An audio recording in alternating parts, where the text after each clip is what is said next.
Some years ago, I found a white patch on my skin, like under my jaw.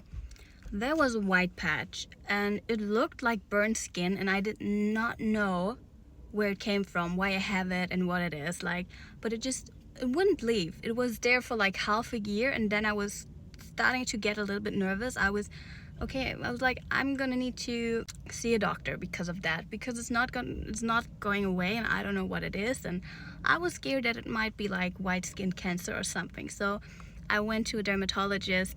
He looked at it. He was like, we're gonna do a biopsy.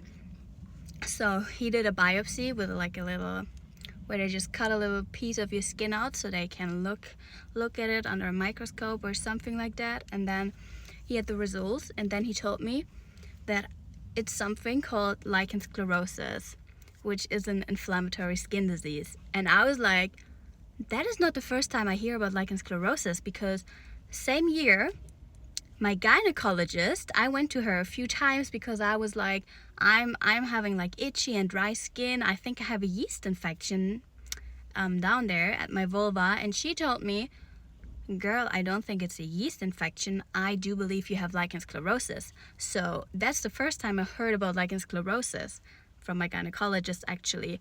So when my dermatologist then told me I have lichen sclerosus here, I was like, that's crazy.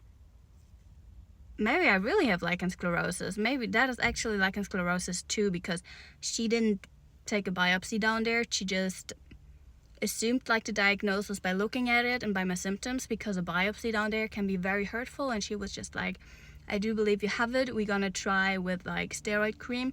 But that was crazy, because then I was more like realizing, okay, I might actually have lichen sclerosus, or I do have lichen sclerosus. And it just made me think about it more, because first I was just like, yeah, she said something about lichen sclerosus, but when he tested it, sent it in, did a biopsy, that was crazy. So a lot of people have lichen sclerosus at their vulva or their genital area, like men and women. Like no matter your gender, you can have lichen sclerosus, but some people also have it on other parts of their body.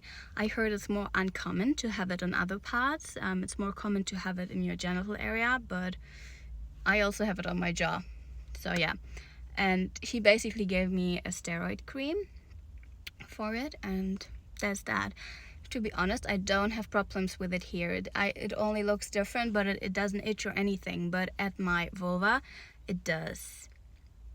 It does troubles me, to be honest, because it's not comfortable. But at my jaw, I don't even realize it. I just see that it looks different, but that's fine for me because it doesn't bother me.